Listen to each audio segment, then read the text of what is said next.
हाय दोस्तों, मैं अनिल आप सभी को बिहार बोर्ड 2024 के विज्ञान के प्रश्न पत्र से पहली पाली के प्रश्न पत्र से एक प्रश्न करा रहा हूँ जो 10वां प्रश्न है।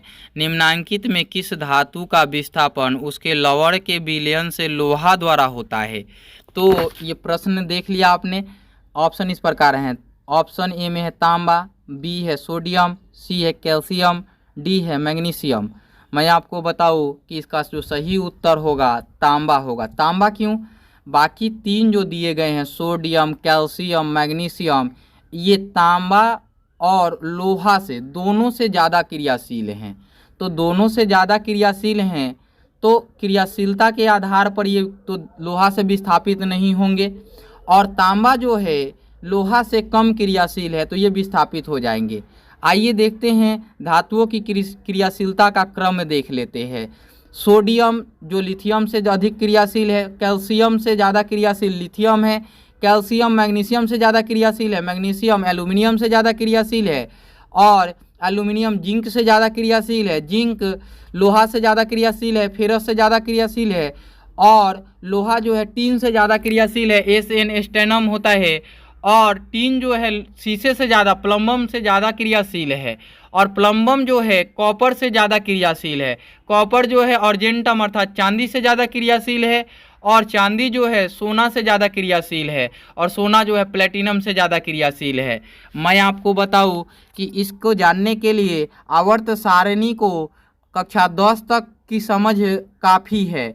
उसके ऊपर डायगोनली और क्षैतिज और उदग्र ये सभी पढ़ने होते हैं इंटरमीडिएट में, और आगे के सभी एग्जामों के लिए काफ़ी इंपॉर्टेंट होते हैं इंटरमीडिएट का बेस। तो इसमें कक्षा 10 तक की ही जानकारी काफ़ी है। तो कक्षा 10 में ये कहता है कि आवर्त सारणी में ऊपर से नीचे जाते हैं तो धातुओं की क्रियाशीलता बढ़ती है और अधातुओं की घटती है। तो हमें धातु के संदर्भ में जानना है, अधातु के संदर्भ में जानना ही नहीं है।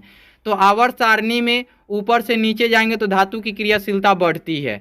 मतलब कि सोडियम, लिथियम और कैल्शियम, ये जो है सोडियम पहले है तो सोडियम अधिक क्रियाशील है किससे? लिथियम से। लिथियम पहले, फिर सोडियम, फिर पोटेशियम। तो पोटेशियम अगर दिया रहता तो पोटेशियम सोडियम से ज़्यादा क्रियाशील होता। इस प्रकार से वर्ग 1 के बारे में जान गए।